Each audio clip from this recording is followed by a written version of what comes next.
हम कवर कर रहे हैं पब्लिक एडमिनिस्ट्रेशन ऑप्शनल में एडमिनिस्ट्रेटिव लॉ के बारे में। तो लास्टली मैंने आपको एडमिनिस्ट्रेटिव लॉ से रिलेटेड काफी बेसिक चीजें बता दी हैं और उनसे आपको हेल्प मिलेगी फर्दर कॉन्सेप्ट को समझने में। लास्टली हमने बात की थी एडमिनिस्ट्रेटिव लॉ के बारे में। Then we get to know about the droit administrative.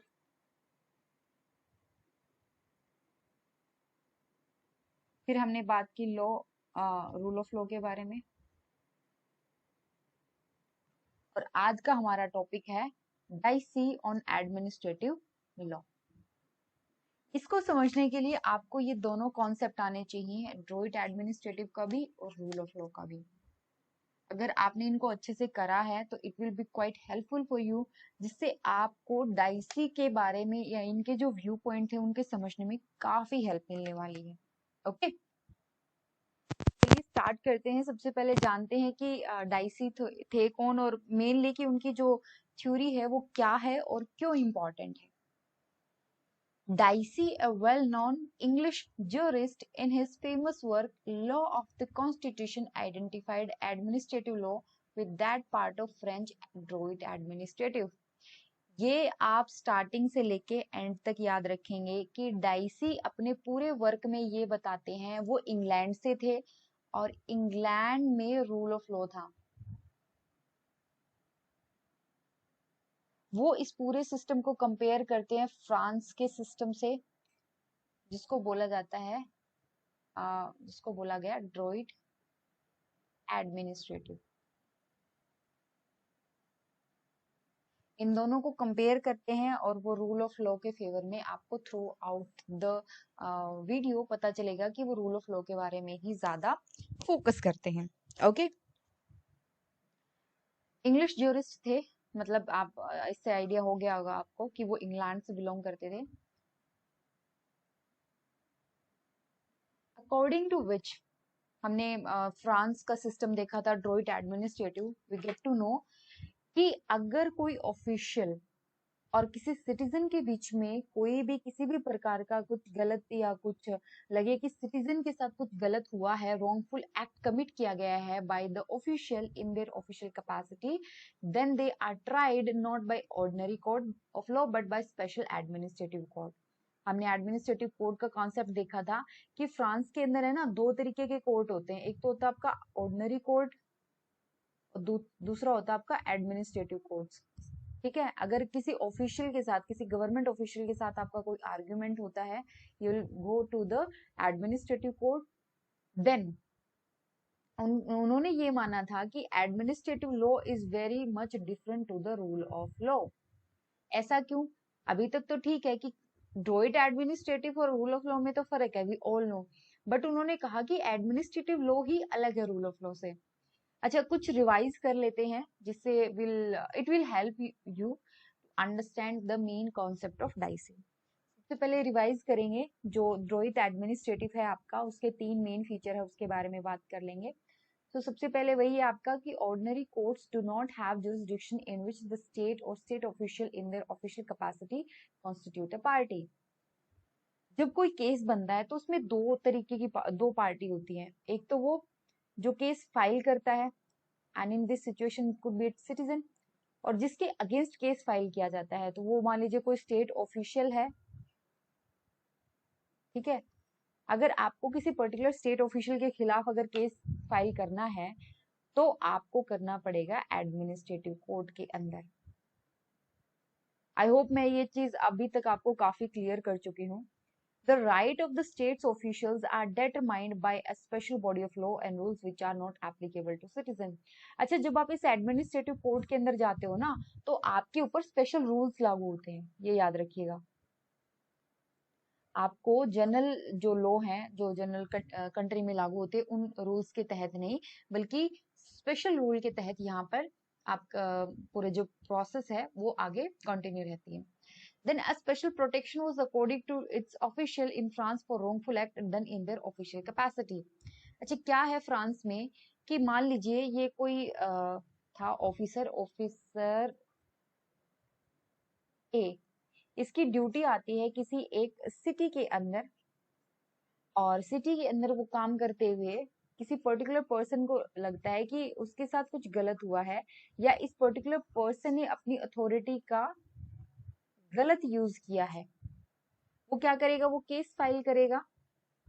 Case file वो इस पर्टिकुलर पर्सन के खिलाफ केस फाइल नहीं होगा, वो केस फाइल होगा स्टेट के खिलाफ। आप जाओगे एडमिनिस्ट्रेटिव कोर्ट में, एडमिनिस्ट्रेटिव कोर्ट में जब आप जाओगे तो आपका जो स्टेट है वो आपको कंपनसेशन देगा। अगर उसको लगता है कि उसके किसी ऑफिशियल ने गलत यूज किया है अपनी अथॉरिटी का, तो वो आपको कंपनसेशन देगा एंड फिर स्टेट जो है इस पर्टिकुलर मैटर से खुद हैंडल करेगा। दैट मीन्स यहाँ पर क्या हो रहा है, एक स्पेशल प्रोटेक्शन दिया जा रहा है। समझ रहे हो आप इस चीज को? Special protection was accorded to its official in France for wrongful act done in their official capacity। ये याद रखना कि ऑफिशियल कैपेसिटी में ये घर गया, घर जाकर के घर जाते टाइम किसी बंदे से इसकी लड़ाई होगी और इसने मर्डर कर दिया, तो वो इसकी ऑफिशियल कैपेसिटी में नहीं किया, इसने पर्सनल कैपेसिटी में किया है, तो उसके लिए फिर ये ऑर्डिनरी कोर्ट में ही रिस्पॉन्सिबल होगा। ओके, ये तो था आपका ड्रॉइट एडमिनिस्ट्रेटिव का। अब देख लेते हैं feature of rule of law के बारे में। इसमें क्या होता है कि आप चाहे सिटीजन हो चाहे आप ऑफिशियल हो, आपके ऊपर एक ही रूल लागू होगा। तो एब्सोल्यूट, ये वर्ड आप याद रखेंगे, there is absolute supremacy of the ordinary law of the land. उनके लिए कुछ ऐसा समझ के चलिए कि आ, ये आपके सिटीजन्स हैं, ये आपके हैं ऑफिशियल्स, तो दोनों अलग अलग तरीके के लोग हैं, दोनों के पास पावर अलग अलग है। तो फ्रांस मानता है कि दोनों को अलग अलग तरीके से ट्रीट करना चाहिए, जबकि रूल ऑफ लॉ का कॉन्सेप्ट क्या मानता है कि दोनों को इक्वल तरीके से ट्रीट किया जाना चाहिए। Equality before the law for both official and non official and the primacy of the rights of individual which constitute the source of constitutional law. ठीक है, instead of the letter being the source of formal. इसमें क्या होता है, normally यहाँ पर एक याद रखेंगे आप कि इनका मेन मकसद क्या है, to prevent citizens from arbitrary action of state. और ये क्या क्या प्रिवेंट कर रहे हैं, वो प्रिवेंट कर रहे हैं liberty and rights of the individuals. आपके जो राइट्स है ना, दिल become the part of constitution. ठीक है, वो कॉन्स्टिट्यूशनल लॉ का आपका जो है वो हिस्सा बनते हैं। आई होप हमने अभी तक कॉन्स्टिट्यूशनल लॉ, एडमिनिस्ट्रेटिव लॉ, इनके बीच में डिफरेंस भी कवर कर लिया है। तो बेसिक सारा हमारा कवर हो चुका है, अब है जरूरत हमें अपने जो कॉन्सेप्ट है उनको समझने की। डाइसी क्या कहते हैं, he believed that there should not be such a separation where there is one law that govern the administrative and political official and one that govern the society and people, civil and criminal। वो ये कहते हैं कि specially वो against में है Druitt administrative के।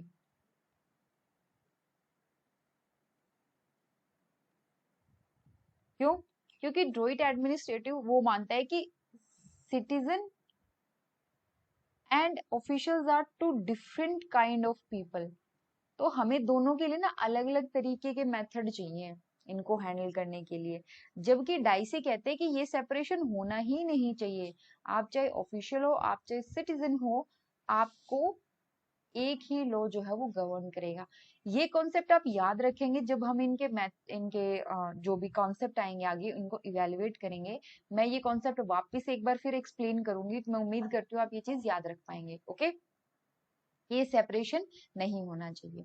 And he advocated rule of law as prevalent in UK where everybody was equal in the eyes of law and only one common law governed each and every individual। UK में यानी कि Britain के अंदर क्या था, rule of law था जिसमें एक ही कॉमन लॉ है जिसकी सबके लिए वो इक्वल है, हर एक इंसान के लिए, चाहे वो ऑफिशियल हो चाहे वो सिटीजन हो। But he was heavily criticized for this later as he did not take into account that even the crown in UK was immune from civil and criminal proceeding। अब ये चीज अब मैं आपको एक्सप्लेन करती हूँ। उन्होंने एग्जाम्पल लिया और ये कहा कि इंग्लैंड के अंदर है ना रूल ऑफ लॉ लागू होता है, रूल ऑफ लॉ की हर कोई इक्वल है, फिर चाहे वो कोई भी क्यों ना हो। लेकिन वो ये भूल गए कि इंग्लैंड के अंदर है ना जो क्राउन होता है, यानी चाहे वो क्वीन हो चाहे किंग हो, ये माना जाता है कि द क्राउन और the king can not do anything wrong. चाहे कुछ भी हो जाए, वो तो अगर मर्डर भी कर दे तो वो कुछ गलत कर ही नहीं सकते। क्राउन कभी कुछ गलत कर ही नहीं सकता। इस फिलॉसफी पे क्राउन को हर प्रकार की सिविल और क्रिमिनल प्रोसीडिंग से छूट मिली हुई है। तो इसमें भी तो क्या है, दो तरीके के लोग हो गए ना। आपने तो रूल ऑफ लॉ बोला, लेकिन यहाँ पर भी तो दो कैटेगरी के लोग हो गए। यहाँ पे भी तो आपने अलग कर दिया, आपके जो क्राउन है और जो कॉमन सिटीजन है उनको अलग अलग कर दिया। तो इसके लिए इनका बाद में बहुत सारा क्रिटिसिज्म हुआ, और बाद में तो ये फैशन ही बन गया कि डाइसी को क्रिटिसाइज करने का। अच्छा, हम जब ये बात कहते हैं ना, इस एस्पेक्ट को आप दो तरीके से समझो, बिकॉज आगे जो आने वाली स्टेटमेंट्स हैं उससे काफी हेल्प मिलेगी आपको इस पूरे कॉन्सेप्ट को क्लियर करने में। मैं मानती हूँ, मेरे दो व्यू पॉइंट है मान लीजिए, या दो लोग हैं, दोनों के दो अलग अलग व्यू पॉइंट है। एक ये मानता है कि just because officials have power, official के पास क्या है, पावर है, सिटीजन के पास पावर नहीं है, और चांसेस है कि ऑफिशियल अपनी पावर का गलत यूज करे अगेंस्ट सिटीजन। तो मैंने क्या माना कि ये दो अलग अलग तरीके के लोग हैं। आप ऑफिशियल को सिटीजन के बराबर कैसे ट्रीट कर सकते हो, उसके पास तो पावर थी तब उसने गलत काम किया है। सिटीजन के पास तो पावर भी नहीं थी और फिर भी आप इनको इक्वल ट्रीट कर रहे हो, ये तो गलत है ना। एक तो ये व्यू पॉइंट है। दूसरा ये मानता है, इस चीज को कंसिडर ही नहीं करता कि किसके पास पावर है किसके पास पावर नहीं है। वो जस्ट ये मानता है कि ऑफिशियल और सिटीजन दोनों एक जैसे ही हैं, और इसीलिए सिमिलर लॉ उनके ऊपर लागू होना चाहिए। यहाँ पर जो कॉन्सेप्ट है ना वो चेंज हो जाता है। ये मानते हैं कि ऑफिशियल को आप, यहाँ पर जो हमने कहा ना कि इसके पास पावर है तो ये पावर का गलत यूज कर सकता है, इसलिए इसको अलग तरीके से डील किया जाना चाहिए। जबकि ये वाले मानते हैं कि ऑफिशियल के पास है ना, अगर आप इसको स्पेशल ट्रीटमेंट दे रहे हो तो इसको मतलब आप इसको प्रोटेक्ट कर रहे हो। स्पेशल ट्रीटमेंट का मतलब है कि आप इसको प्रोटेक्ट कर रहे हो। जबकि इस कॉन्टेक्स्ट में क्या हो रहा है, हम ऑफिशियल को अगर स्पेशल ट्रीटमेंट दे रहे हैं या डिफरेंट ट्रीटमेंट दे रहे हैं, वो इसलिए बिकॉज सिटीजन यहाँ पर वल्नरेबल है, तो हम किसको प्रोटेक्ट करने की कोशिश कर रहे हैं यहाँ पर, हम यहाँ पर सिटीजन्स को प्रोटेक्ट कर रहे हैं। जबकि इन्होंने क्या समझा कि हमने ऑफिशियल को सेपरेटली या अलग से हमने इसलिए डील किया बिकॉज हम इनको स्पेशल ट्रीटमेंट देना चाहते हैं for to protect the officials. I hope मैं अपने आप को क्लियर कर पा रही हूँ। अगर नहीं तो मैं फिर से एक बार एक्सप्लेन कर देती हूँ कि जब हम बात करते हैं एडमिनिस्ट्रेटिव लॉ की या ड्रॉइट एडमिनिस्ट्रेटिव की, वो कहते हैं कि दो अलग अलग तरीके के लॉ होने चाहिए for official and for citizen. क्यों? क्योंकि ऑफिशियल के पास पावर है, इसलिए सिटीजन से आप उनको इक्वली ट्रीट नहीं कर सकते। ये जरूरी है सिटीजन को प्रोटेक्ट करने के लिए। On the other hand officials, यहाँ पर क्या माना गया कि ऑफिशियल और सिटीजन एक जैसे लोग हैं, इनको अलग अलग ट्रीट नहीं किया जाना चाहिए। इनके पर्सपेक्टिव से ये वाला जो सिस्टम है ना, ये वाला वो है कि आपने ऑफिशियल को सिटीजन से अलग रखा, दैट मीन्स आप ऑफिशियल को ना स्पेशल ट्रीटमेंट दे रहे हो। आप उनको, वो चाहे कुछ भी गलत करे, फिर आप उसको प्रोटेक्ट कर लोगे। और यही चीज जब आगे आई तो फिर इसी बेसिस पे डाइसी का बहुत ज्यादा क्रिटिसिज्म होता है। उन्होंने इस चीज को गलत इंटरप्रेट किया। ओके, तो डाइसी की जो फॉर्मुलेशन थी रूल ऑफ लॉ के कॉन्सेप्ट की, ठीक है, बिकॉज उन्होंने रूल ऑफ लॉ को फेवर किया था, तो उनका जो ये कॉन्सेप्ट था डाइसी का, ये ना इसके तीन प्रिंसिपल्स हैं which according to him forms the basis of English constitutional law, contain three principle। आप ये याद रखेंगे one by one. First of all, absence of discretionary power in the hands of government official। Discretionary power होनी ही नहीं चाहिए, उसको मनमर्जी से काम करने की आप छूट ही मत दो। पहली बात तो ये। By this, Dicey implies that justice must be done through non-principles. Discretion implies absence or rules. Hence, in every exercise of discretion, there is room for arbitrariness। हमने बात की थी लास्ट टाइम, इसीलिए मैंने वो कॉन्सेप्ट आपको पहले बताया है, एडमिनिस्ट्रेटिव एक्शन का और एडमिनिस्ट्रेटिव डिस्क्रिशन का।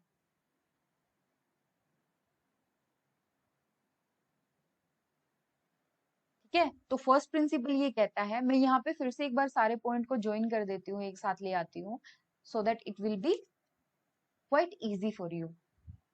ये आपका एडमिनिस्ट्रेशन है,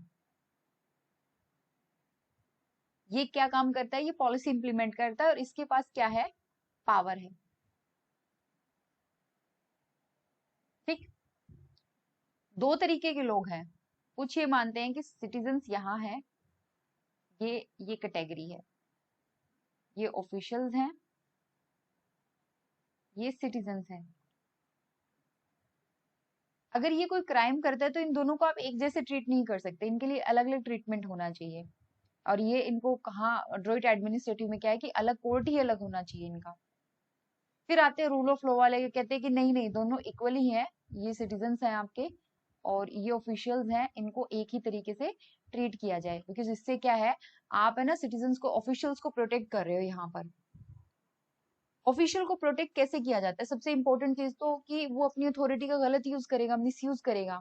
और वो मिसयूज करने का चांस मिलता कहाँ से उसको, उसको सबसे इंपॉर्टेंट चांस मिलता है जब वो एडमिनिस्ट्रेटिव डिस्क्रिशन एक्सरसाइज कर रहा होता है। डिस्क्रिशन के बारे में मैंने बहुत डिटेल में आपसे डिस्कस किया है, तो मैं यहाँ पे बहुत ज्यादा डिटेल में नहीं जाने वाली। आपको बस पता होना चाहिए डिस्क्रिशन के बारे में कि किस तरीके से डिस्क्रिशन जो है वो करप्शन के लिए जगह छोड़ देता है।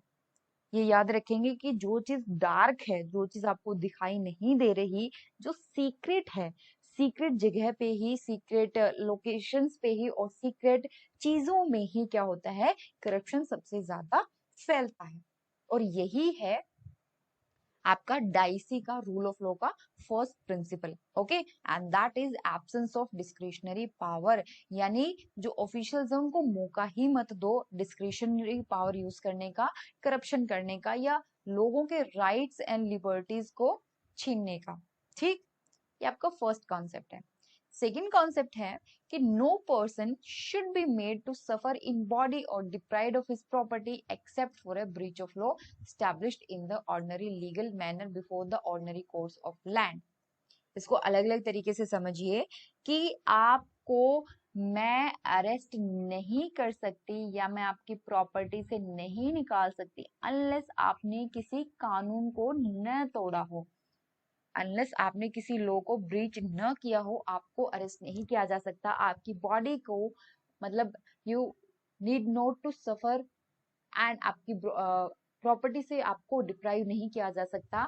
इसके लिए अगर मान लीजिए आपने कोई कानून तोड़ा भी है तो उसके लिए भी पूरा एक प्रोसेस एस्टैब्लिश होता है और उस प्रोसेस के हिसाब से आपको काम करना पड़ता है। ठीक है, और ऐसा नहीं है कि वहां के इसके लिए स्पेशल मैटर्स होंगे, स्पेशल कोर्ट्स होंगे, ऑर्डिनरी लीगल मैनर से ही ये सारी चीजें हैंडल होंगी। ठीक है, इसलिए यहाँ पर क्या है कि no special rule for the administrative staff, no special rule for administration. Okay, तो ये क्या कहते हैं, इसके कुछ ये रूल क्या इंप्लाई करता है, ये principle, absence of special privilege for a government official और एनी अदर पर्सन, किसी को स्पेशली ट्रीट ही मत करो। All the person irrespective of status must be subjected to the ordinary courts of the land। आप चाहे ऑफिशियल हो, चाहे आप फिर कोई भी क्यों ना हो, आप चाहे कॉमन सिटीजन हो, सबके लिए कोर्ट का दरवाजा खुला है और वो कोर्ट जो है वो आपका एक ही है। Clear? Everyone should be governed by the law passed by ordinary legislative organ of the state। आपको अगर आपके ऊपर लॉ बनेगा, आप उस लॉ के थ्रू गवर्न किए जाओगे, that law should be passed by the ordinary legislative organ of the state. सरकार का जिस अंग के पास, जिस ऑर्गन के पास कानून बनाने की पावर है, वही कानून बनाए। एडमिनिस्ट्रेशन की पावर को यहाँ पे कंट्रोल करने की कोशिश की गई है। Okay, so no special rule for the administration, no special treatment. ये था आपका second principle of rule of law according to Dicey. Third आपका आता है the rights of people must flow from the customs and traditions of the people recognized by the courts in administration of justice। अब जैसे क्या है कि हमारे यहाँ मान लीजिए आप रिलीजन के बेसिस पे चलें तो अगर आप हिंदू हैं तो हमारे यहाँ जो जैसे शादी ब्याह के जो मैटर होते हैं वो डिक्टेट किए जाते हैं हिंदू मैरिज एक्ट के थ्रू। और आपका जो इस्लाम या फिर और कोई रिलीजन होगा तो उस रिलीजन के जो दैट मीन्स वो जो ट्रेडिशंस है ना, लोगों के जो कस्टम्स एंड ट्रेडिशंस हैं उन्हीं को फॉलो किया जा रहा है in the administration of justice.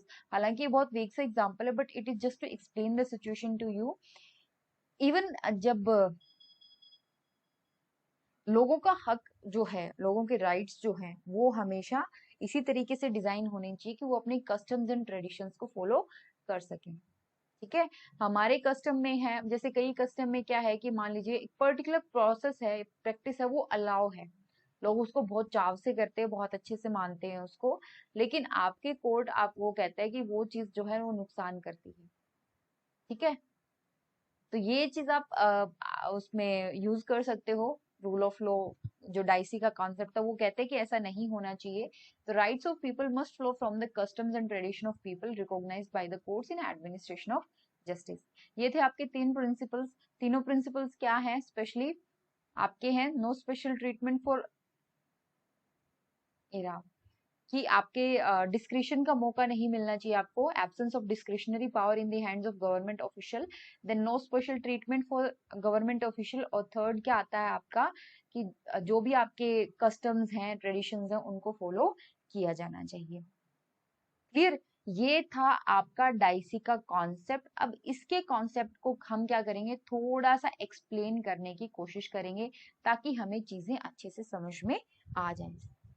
Dicey क्या कहते हैं? Dicey developed the content of these by peeping from a foggy England into a sunny France. उन्होंने क्या किया, इंग्लैंड में खड़े होकर के फ्रांस में झांकने की कोशिश की है। ठीक है, ये एक फ्रेज की तरह यूज की गई है, बट इतना याद रखेंगे कि इंग्लैंड में उस टाइम पर जो रूल ऑफ लॉ या फिर एडमिनिस्ट्रेटिव लॉ बिल्कुल भी नहीं था, और उसको देखते हुए उन्होंने क्या किया, फ्रांस को देखने की कोशिश की है। फ्रांस में डाइसी को लगा कि government official exercised wide discretionary power. ये याद रखेंगे आप, डाइसे क्या थे, डिस्क्रिशनरी पावर के अगेंस्ट में थे, बट उनको लगा कि फ्रांस में जो ऑफिशियल्स होते हैं उनके पास डिस्क्रिशनरी पावर बहुत ज्यादा है, and if there was any dispute between a government official and a private individual, it was tried not by an ordinary court but a special administrative court. किसी government official और private individual के बीच में किसी प्रकार का कोई dispute हो भी जाता है, कोई झगड़ा होता है, तो क्या होगा, आपके वहां पर स्पेशल एडमिनिस्ट्रेटिव कोर्ट है। ऐसा डाइसी ने ऑब्जर्व किया था फ्रांस के कॉन्टेक्स्ट में। और जो लॉ है वो भी कॉमन लॉ नहीं है, वो भी ऑर्डिनरी लॉ वहां पे लागू नहीं होता, बल्कि एक स्पेशल लॉ लागू होता है developed by the administrative court. यहाँ पर क्या है, आपके ऊपर कॉन्स्टिट्यूशनल लॉ की कोई लिमिटेशन नहीं है। सेम तरीके के रूल्स एंड रेगुलेशन भी आप फॉलो नहीं करते, सेम कोर्ट में भी आप नहीं जाते। डाई से कहते थे कि ऐसे काम नहीं चलता, ऐसे थोड़ी ना होता है कि आप तो बिल्कुल ही अलग थलग हो हमसे। सो इस कॉन्सेप्ट में डाइसी ने कंक्लूड किया कि ये वाला जो सब है ना, फ्रांस वाला जो सिस्टम है, इससे तो ना रूल ऑफ लॉ खत्म हो रहा है, ये तो रूल ऑफ लॉ को ऑब्जर्व ही नहीं कर रहे, है ना। So from this dicey concluded that the system spelt the negation of concept of rule of law. Dicey conclude करते हैं कि there was no administrative law in England. ये डाइसे का कंक्लूजन था, एंड इस कंक्लूजन को हम इसका क्रिटिसिज्म भी डिस्कस कर चुके हैं, क्योंकि इंग्लैंड के अंदर क्या है, वहां की जो क्राउन है उनको स्पेशल जो ट्रीटमेंट है वो मिलता है। ओके, चलिए अब डाइसी के जो प्रिंसिपल्स थे ना उनको थोड़ा सा इवेलुएट करते हैं, डिटेल में समझने की कोशिश करते हैं कि डाइसी के प्रिंसिपल को किस तरीके से इंटरप्रेट किया जाए। बिकॉज जब आप किसी थिंकर के बारे में पढ़ते हो, जब आप किसी ऑथर के बारे में पढ़ते हो, तो आपको हमेशा ना उसका बैकग्राउंड पता होना चाहिए कि किस टाइम किस उद्देश्य से, वहां पर कैसा लीगल सिस्टम था, कैसा पॉलिटिकल सिस्टम था, कैसी सोशल स्ट्रक्चर थी। ओके, ये सब चीजें जब आप एनालाइज करके किसी की थ्योरी को पढ़ते हो तो आप चीजों को और भी ज्यादा अच्छे से समझ पाते हो। आपका जो एनालाइज करने की पावर है वो और भी ज्यादा बढ़ जाती है। इसीलिए हम क्या करेंगे, डाइसी के जो प्रिंसिपल है उनको इंटरप्रेट करने की कोशिश करेंगे कि किस हद तक उनकी बातें सही हैं, रेलेवेंट हैं, और किस हद तक उनकी बातें जो है वो यहाँ पर रेलेवेंट नहीं है। ठीक है, तो डाइसी का फर्स्ट प्रिंसिपल क्या था?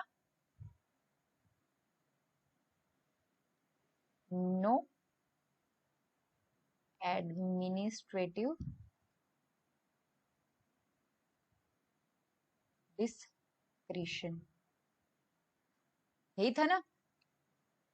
So the first principle of Dicey's rule of law is the recognition of a cardinal principle of democratic government as opposed to arbitrary and autocratic government, which lay down that no functionary of government should have wide arbitrary power to interfere with the liberty and freedom of people. क्या कहा था dicey ने कि किसी भी official के पास इतनी power नहीं होनी चाहिए जिससे लोगों की लिबर्टी, उनकी फ्रीडम को खतरा हो। तो उन्होंने, ये आपको नहीं लगता कि हमारा जो डेमोक्रेसी का सिस्टम है या हमारा जो डेमोक्रेटिक सिस्टम है उसमें हम इसी चीज पे तो फोकस करते हैं। डेमोक्रेसी क्या है कि आप स्टेट की पावर पे तो कुछ लिमिटेशंस लगा रहे हो, और आप जो सिटीजन्स की पावर है, सिटीजन के जो राइट्स हैं, उससे आप सिटीजन को एम्पावर कर रहे हो। तो आपका जो फर्स्ट प्रिंसिपल है डाइसी का, it is recognising the cardinal principle of democratic government. दूसरी तरफ डाइसी कहते हैं, या इनका जो फर्स्ट प्रिंसिपल है वो कहता है कि जनरली जो आर्बिट्रेरी बिहेवियर है ना, आर्बिट्रेरीनेस, ये मिलता है आपको ऑटोक्रेटिक गवर्नमेंट में, जहां पर ऑटोक्रेसी है। ओके, ऑटोक्रेटिक गवर्नमेंट में ऐसा बिहेवियर देखने को मिलता है, और डेमोक्रेटिक गवर्नमेंट में क्या है कि सिटीजन्स के राइट को प्रोटेक्ट किया जाता है। तो यहाँ पर क्या है, he is recognising the cardinal principle of democratic government. ठीक, लेकिन इसमें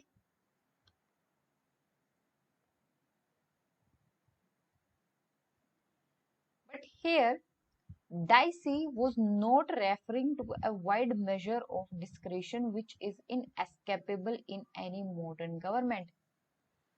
आपको क्या लगता है कि इतनी हमने डिस्कशन किया और फाइनली हम इस मुद्दे पे पहुंचे कि हम चाह करके भी एडमिनिस्ट्रेशन के रोल को कम नहीं कर सकते। इवन जैसे जैसे गवर्नमेंट का रोल बढ़ रहा है, गवर्नमेंट का काम बढ़ रहा है, वैसे वैसे एडमिनिस्ट्रेशन का जो रोल है वो इंक्रीज हो रहा है।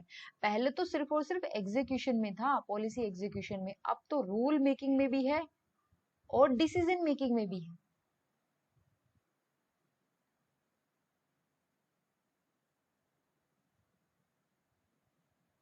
यानी एडमिनिस्ट्रेशन की पावर तो बढ़ गई। अब डाइसी कह रहे हैं कि एडमिनिस्ट्रेशन के पास डिस्क्रिशनरी पावर होनी ही नहीं चाहिए, लेकिन गवर्नमेंट, मॉडर्न गवर्नमेंट इतनी बढ़ चुकी है, इतनी इन्फ्लुएंस हो, इतनी मतलब स्ट्रोंग हो चुकी है, इतनी वाइड इसकी अथॉरिटी है, इसका फंक्शन बढ़ चुका है कि पॉसिबल ही नहीं है कि हर एक एडमिनिस्ट्रेटिव वर्क के ऊपर प्रॉपर मॉनिटरिंग, प्रॉपर निगरानी हो सके। उनको अच्छे से काम करने के लिए आपको डिस्क्रिशनरी पावर उनको देनी ही देनी पड़ेगी। तो यहाँ पर आप इससे बच नहीं सकते, डिस्क्रिशन से आप नहीं बच सकते in any modern government. He was certainly indicating the position in some countries where police authorities exercised wide arbitrary or discretionary power of imprisonment outside the ordinary legal system. यहाँ पर वो क्या रेफर कर रहे हैं, क्या इंडिकेट कर रहे हैं? कुछ कंट्री में जो बेसिकली पुलिस स्टेट होता है वहां पर, यानी जो ऑटोक्रेटिक स्टेट होता है वहां पर अथॉरिटी का आर्बिट्रेरी यूज होता है, डिस्क्रिशनरी पावर यूज हो रही है। यहाँ पर ऑर्डिनरी लीगल सिस्टम के अलावा पुलिस अपनी मर्जी से काम कर रही है, एडमिनिस्ट्रेटिव अथॉरिटी अपनी मर्जी से लगी हुई है ना। तो डाइसे ऐसे सिचुएशन को एक्सप्लेन कर रहे थे, लेकिन आप चाह करके भी फिर भी एडमिनिस्ट्रेटिव डिस्क्रिप्शन को कंप्लीटली खत्म नहीं कर सकते। ओके, तो ये था इवैल्यूएशन उनके फर्स्ट प्रिंसिपल का, जो कि डिस्कस करता है अबाउट एडमिनिस्ट्रेटिव डिस्क्रिप्शन। ठीक है, चलिए जी, अब बात करेंगे उनके सेकंड प्रिंसिपल की। सेकंड प्रिंसिपल क्या था?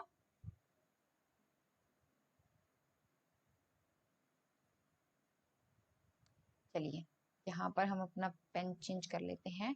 सेकंड प्रिंसिपल था no special treatment to official. आप चाहे कितने भी बड़े ऑफिशियल क्यों ना हो, आपको स्पेशल ट्रीटमेंट नहीं मिलेगा। So the second principle of Dicey's rule of law also initiates a democratic principle of equal subjugation of all person to the ordinary law of the land as administered by the ordinary court। क्या कहते हैं dicey कि हम सब एक जैसे लोग हैं, चाहे हम सिटीजन हैं चाहे हम ऑफिशियल्स हैं, हमारे ऊपर ऑर्डिनरी लॉ लागू होना चाहिए। दैट मीन्स किसी भी पर्सन को स्पेशल ट्रीटमेंट नहीं मिलना चाहिए। ठीक है, बट इसका मतलब ये नहीं है कि law must be same for everybody irrespective of functions और सर्विस। कोई कुछ भी काम कर रहा है, कोई भी सर्विस परफॉर्म कर रहा है, लेकिन लॉ सबके लिए बराबर है, ऐसा नहीं होता। Dicey's insistence was that a government officer must be under the same liability for acts done without legal justification as a private individual। वो कहते हैं कि अगर कोई पर्सन, मान लीजिए कि दो लोग हैं, ट्रैफिक रूल तोड़ा है, एक तो कॉमन सिटीजन है उसने ट्रैफिक रूल तोड़ा है, और एक ऑफिशियल ने ट्रैफिक रूल तोड़ा है, तो जस्ट बिकॉज वो एक ऑफिशियल है वो ये कह दे कि मुझे तो ड्यूटी पे जल्दी जाना था और इसीलिए मैंने ट्रैफिक रूल तोड़ दिया, तो उस वो तो बच जाए इस क्राइम से, और एक कॉमन सिटीजन जो है उसको पकड़ के ले जाए, उसको अरेस्ट कर ले, उसका चालान काट दिया जाए, तो ये तो सही नहीं है ना। वो ये कहते हैं कि सेम जो अगर रूल बना है तो दोनों की सेम लायबिलिटी होनी चाहिए, इसके लिए कोई लीगल जस्टिफिकेशन नहीं है एज प्राइवेट इंडिविजुअल। इसीलिए वो कहते हैं कि जो इंग्लिश लीगल सिस्टम है वो फ्रांस के सिस्टम से अलग है, बिकॉज फ्रांस में ना अगर आप एक ऑफिशियल हो और आपने रूल तोड़ दिया है, तो अब आप है ना, आपको स्टेट प्रोटेक्ट कर रहा है, आपके पास स्टेट की अथॉरिटी है, तो इनके लिए क्या हो रहा है कि आपके पास स्पेशल ट्रीटमेंट मिल रहा है आपको। ओके, तो इसीलिए वो इंग्लिश लीगल सिस्टम को और फ्रांस के सिस्टम से कंपेयर करते हैं, और वो कहते हैं कि फ्रांस में government officials were protected by special rules in special administrative tribunal. France में स्पेशल एडमिनिस्ट्रेटिव ट्राइब्यूनल्स है, और वहां के जो गवर्नमेंट ऑफिशियल्स हैं उनको स्पेशली वहां पर प्रोटेक्ट किया जाता है। ओके, तो ये था आपका उनका सेकंड प्रिंसिपल।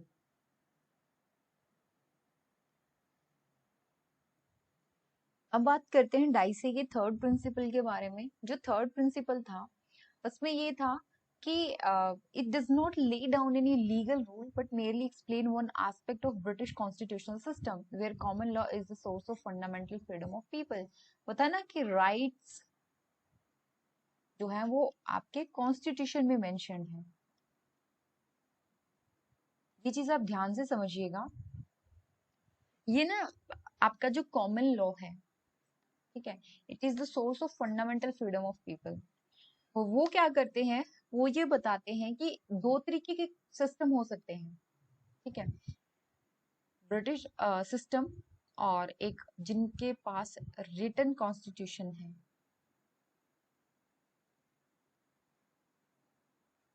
रिटन कॉन्स्टिट्यूशन में क्या है, चैप्टर दिया हुआ है ऑन इंडिविजुअल राइट।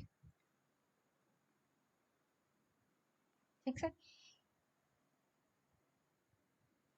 ठीक जी। देन यहाँ पर क्या चीजें दी गई हैं कि आपके जो फंडामेंटल राइट्स हैं, ठीक, वो फंडामेंटल राइट मेंशन है आपके कॉन्स्टिट्यूशन में। डाइसी को ये डर है कि अगर अगर आपके फंडामेंटल राइट्स का सोर्स कोई और डॉक्यूमेंट होता, आपका कॉन्स्टिट्यूशन नहीं, जबकि कोई और डॉक्यूमेंट होता, तो राइट्स को कभी भी खत्म कर दिया जाता बाय अमेंडिंग द कॉन्स्टिट्यूशन। ये आप याद रखेंगे कि राइट्स को लेकर के जो आपके डाइसी हैं उन्होंने क्या कहा है। ओके, तो वो डिस्टिंग्विश करते हैं the British system from that of many other countries which had written constitutions with a chapter on individual rights, and dicey को डर है कि if the source of fundamental rights of people was any document, the right could be abrogated at any time by amending the constitution। ठीक है, ये थी इनकी theory. अब हम इनको करेंगे इवेलुएट, इनकी पूरी थीसिस को, इवेल्युएशन ऑफ डाइसीज थीसिस। ये ना एक फैशन बन गया है डाइसी को क्रिटिसाइज करना, एंड सबसे इसमें फेमस क्रिटिसिज्म का जो क्रिटिक्स का नाम आता है वो आता है सर आइवर जेनिंग का। बट आपको अगर डाइसी को क्रिटिसाइज करना है तो आपको उनकी पर्सनालिटी को, उनके कंपल्शन को समझना पड़ेगा, उनकी खुद की पर्सनालिटी को भी और उनके टाइम को भी समझना पड़ेगा जब उन्होंने अपनी थीसिस को रखा था। Dicey was concerned not with the whole body of law relating to administration but with a single aspect of it, namely administrative adjudication। ऐसा क्यों हुआ? क्योंकि मेनली खतरा किससे पता है? मेनली खतरा है कि जब आपका एडमिनिस्ट्रेशन ही डिसाइड करने लग जाए, जब वही डिसीजन मेकिंग में पार्टिसिपेट करने लग जाए ना, तो खतरा है एडमिनिस्ट्रेशन को, तो खतरा है बाकी लोगों की राइट्स को, लिबर्टीज को। क्योंकि जुडिशरी क्या है, जुडिशरी की जरूरत पड़ी ही क्यों हमें? जुडिशरी को लाने के पीछे एक मकसद ये था कि कंफ्लिक्ट रेजोल्यूशन हो, दूसरा जो इंडिविजुअल है उसके राइट्स एंड लिबर्टीज को प्रोटेक्ट किया जा सके। किससे प्रोटेक्ट, किससे कर रहे हो आप प्रोटेक्ट कर रहे हो from the arbitrary nature of administration. Because हमने लास्टली बात की कि इंसान ने जितनी भी एजेंसीज बनाई उनमें से सबसे खतरनाक क्या थी? आपका एडमिनिस्ट्रेशन। एडमिनिस्ट्रेशन को ही आपने पावर दी, उसको कंट्रोल करने के लिए जो बॉडी बनाई है, अब उसी में एडमिनिस्ट्रेशन का इन्फ्लुएंस आ रहा है, आपने फिर से उसी अथॉरिटी को डिसाइड करने की पावर दे दी। तो ये तो क्या है कि ये अल्टीमेट डाइसी जो है वो इसी एस्पेक्ट से थोड़ा सा कंसर्न थे। लेकिन डाइसी भी कुछ कॉन्टेक्स्ट में हम उनका क्रिटिसिज्म करेंगे। जैसे डाइसी ना, he was not right when he said that there is no administrative law in England. ऐसा क्यों? बिकॉज वहां पर क्या है, आपके किंग या फिर मैं कहूं कि क्वीन या क्राउन का रूल है। वो ये मानते हैं कि क्राउन है ना, क्राउन कभी कुछ गलत कर ही नहीं सकता, इसीलिए किंग के जो सर्वेंट होते हैं, उनके जो रिलेटिव्स हैं, उनके जो सर्वेंट्स हैं, उनको भी यहाँ पर इम्यूनिटी मिली होती है। तो ये कहना बिल्कुल गलत होगा कि एडमिनिस्ट्रेटिव लॉ इंग्लैंड में एग्जिस्ट ही नहीं करता। But in this sense in which Dicey used his formulation of the rule of law, there is no essential contradiction between the rule of law and administrative law। ये मैंने बहुत clearly बताया था what is the difference between rule of law and administrative law। And if the central thesis of Dicey's formulation is the absence of arbitrariness and equality before the law, then in that sense there is no contradiction with the administrative law। अगर मैं कहूं कि dicey का main focus क्या था, dicey का main focus था administration से सिटीजन्स को बचाना, एडमिनिस्ट्रेशन आर्बिट्रेरी वे में बिहेव ना करे, इस चीज से सिटीजन से बचाना डाइसी का मेन कंसर्न था। तो डाइसी इसके लिए फॉलो करते हैं रूल ऑफ लॉ को, और हम इसको क्या बोलते हैं, when we are protecting the citizens from administration, हम इसको बोलते हैं एडमिनिस्ट्रेटिव लॉ, है ना। तो अगर तो डाइसे की जो सेंट्रल थीसिस है उसका मेन मकसद क्या है, formulation is the absence of arbitrariness and equality before law, then in that sense there is no contradiction with administrative law। फिर तो ये दोनों चीज सेम ही है, दोनों अलग अलग तो नहीं है। फिर कहते हैं कि administrative law developed not to sanctify executive arbitrariness but to check it and protect the rights of people against the administration excess. हमने क्यों बनाया, हमने एडमिनिस्ट्रेटिव लॉ हम क्यों लेके आए, ताकि हम एडमिनिस्ट्रेशन एक्सेस से लोगों को बचा सके, उनके राइट्स एंड लिबर्टीज को प्रोटेक्ट कर सके। तो हमेशा से जो एडमिनिस्ट्रेटिव लॉ की सेंट्रल थीम है that is the reconciliation of liberty with power. Okay, and administrative law and the rule of law are not discrete series, दोनों अलग अलग नहीं है, दोनों का मकसद अल्टीमेटली एक ही है, progressive diminishing of arbitrariness and fostering a discipline of fairness and openness in the exercise of power. Ultimately कोई भी कॉन्सेप्ट आप फॉलो करो, मकसद हमारा एक ही है कि we have to protect the citizen. Okay, हमें क्या करना है, अल्टीमेटली लोगों को प्रोटेक्ट करना है। किससे हमें प्रोटेक्ट करना है? एडमिनिस्ट्रेटिव एक्सेस से, आर्बिट्रेरी बिहेवियर से। अब थोड़ा डिस्कस कर लेते हैं हमारे जो रिमेनिंग टॉपिक हैं अबाउट एडमिनिस्ट्रेटिव लॉ, उनके बारे में। अब हम बात करेंगे कि आपकी गवर्नमेंट के ना 3 ऑर्गन होते हैं mainly, legislature, executive and third is judiciary. तो हुआ यूं कि आपका फोर्थ ऑर्गन माना जाता है एडमिनिस्ट्रेशन। अब एडमिनिस्ट्रेशन को कहाँ पे रखा जाए, ये हमेशा डिबेटेबल रहा। लोगों ने कहा एग्जीक्यूशन काम है एडमिनिस्ट्रेशन का, बट जैसे जैसे मॉडर्न गवर्नमेंट का दायरा बढ़ता गया वैसे वैसे आपके एडमिनिस्ट्रेशन का रोल जो है वो भी बढ़ता गया। तो सबसे पहले तो हम पढ़ेंगे कि लेजिस्लेचर और एडमिनिस्ट्रेशन का क्या लिंक है, एंड देन हम बात करेंगे एडमिनिस्ट्रेशन जुडिशियल फील्ड में। अगर मैं बात करूं कि लेजिस्लेचर क्या करती है, लेजिस्लेचर आपको एक स्केलेटन फॉर्म के अंदर जो है लॉ बना के छोड़ देती है कि ऐसे ऐसे ना हम मंडी बनाएंगे। ये था कि हम अनाज की मंडी बनाएंगे, उसके अंदर हम जो है एमएसपी पे अनाज देंगे। ये गवर्नमेंट ने लॉ बना करके कह दिया, ये तो स्केलेटन फॉर्म में है।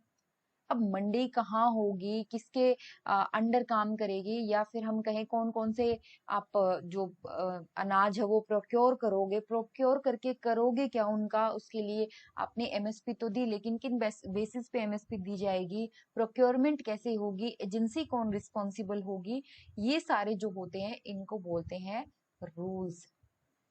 और ये लेजिस्लेचर डिसाइड नहीं करता, ये डिसाइड करता है आपका एडमिनिस्ट्रेशन।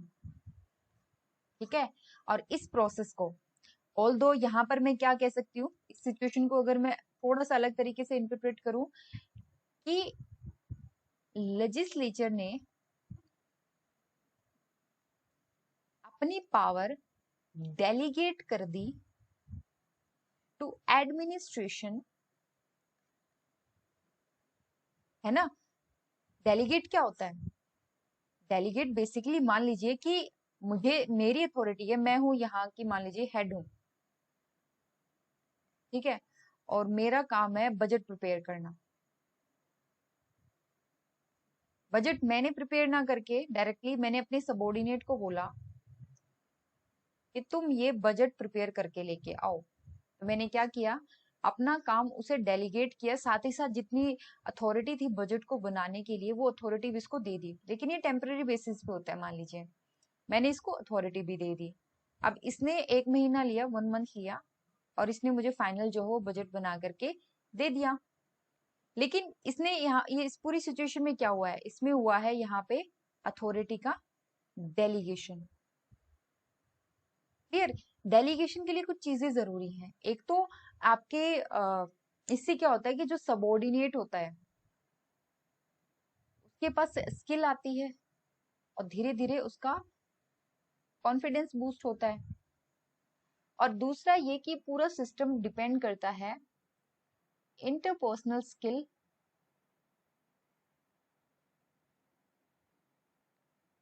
और म्यूचुअल ट्रस्ट पे। ये तो था आपका डेलीगेट का मतलब। लेकिन जब लेजिस्लेचर, लॉ बनाना किसका काम है, रूल्स बनाना काम किसका है, लेजिस्लेचर का। लेजिस्लेचर ने किसको कहा, एडमिनिस्ट्रेशन को कहा कि भाई ये ले अथॉरिटी, तेरे को चाहिए थी, तू जा करके अब मेरे लिए, हो तो मैं रिस्पॉन्सिबल, लेकिन तू यहाँ पे लॉ बना ले बिकॉज जरूरी है। इसको बोलेंगे डेलीगेटेड लेजिस्लेशन, डेलीगेटेड लेजिस्लेशन।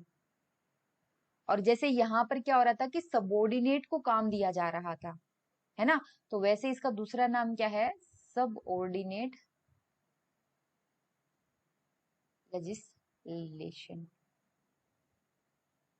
ये तो हुआ ये वाला एस्पेक्ट लेजिस्लेचर और एडमिनिस्ट्रेशन का। ये काफी बड़ा टॉपिक है जिसमें आपका आ जाता है डेलीगेटेड लेजिस्लेशन इन इंडिया। सबसे पहले हम बात करेंगे डेलीगेशन कॉन्सेप्ट की, फिर हम बात करेंगे डेलीगेटेड लेजिस्लेशन की। आई होप आपको काफी हद तक इसका मीनिंग समझ में आ गया होगा।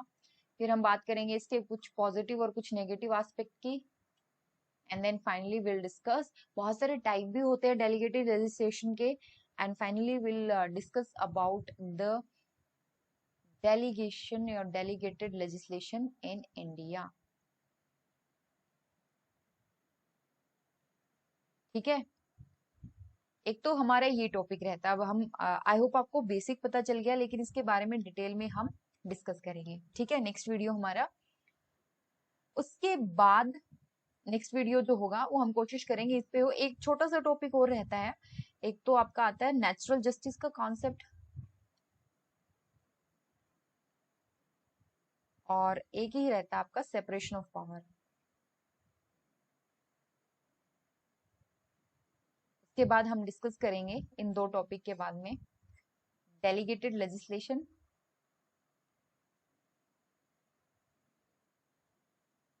और इसके साथ जुड़ा हुआ एक और टॉपिक है जिसको हम बोलते हैं एडमिनिस्ट्रेटिव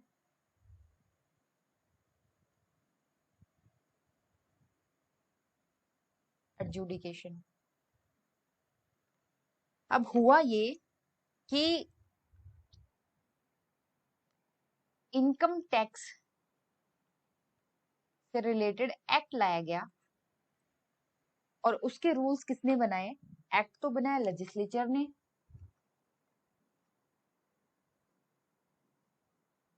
उसके रूल्स बनाए एडमिनिस्ट्रेशन ने, ठीक है, और एक स्ट्रक्चर बना दी। लेकिन मान लीजिए कि पर्सन ए को कोई प्रॉब्लम हो जाती है, तो अब क्या करे वो, इसके खिलाफ क्या वो कोर्ट में जाए। अब कोर्ट में चला तो जा सकता है, लेकिन कोर्ट में जो लोग बैठे हैं उनके पास है लीगल नॉलेज, उनके पास इसकी टेक्निकल नॉलेज नहीं है।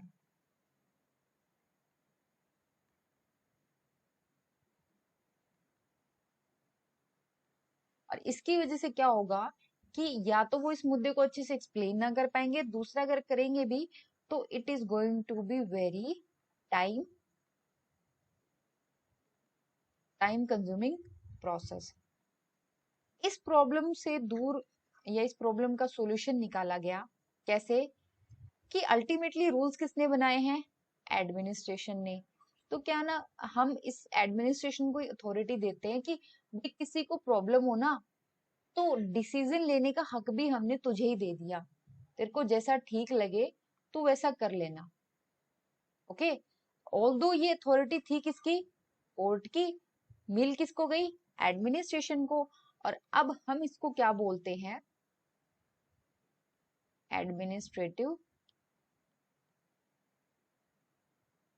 एडजुडिकेशन। अब क्या हुआ, मान लीजिए कि यहाँ पर एक ट्राइब्यूनल बना दिया गया। अब अकेला बंदा तो बैठ नहीं सकता, इसीलिए क्या किया, एक ट्राइब्यूनल बना दिया।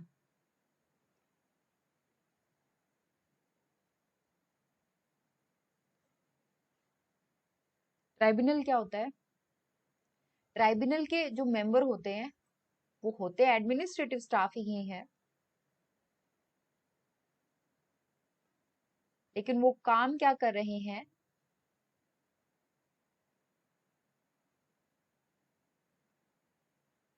जुडिशियल फंक्शंस परफॉर्म कर रहे हैं।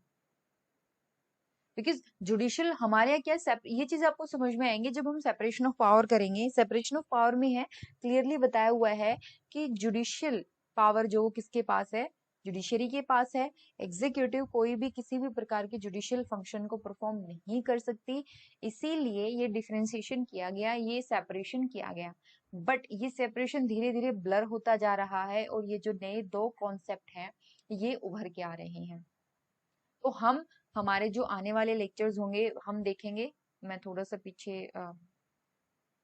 हम देखेंगे नेचुरल जस्टिस के कॉन्सेप्ट को, तब हम देखेंगे उसके साथ ही सेपरेशन ऑफ पावर के कॉन्सेप्ट को, and finally will discuss about the delegated legislation, और लास्टली आपका आएगा administrative adjudication and tribunals.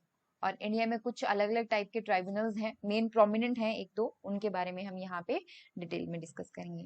Okay, तो चलिए इसी के साथ जो आपका टॉपिक है डाइसी का, डाइसी के अलावा अभी तक हम कॉन्सेप्ट पढ़ चुके हैं, basic concept of administrative law, reasons क्या रहा इसकी ग्रोथ, रीजंस क्या रहे इनकी ग्रोथ के, एंड देन हमने और भी administrative action, discretion, and finally rule of law, droit administrative, इन सब के बारे में पढ़ लिया है। एंड आई होप इसके साथ आपको कोई भी कंफ्यूजन अब नहीं होनी चाहिए।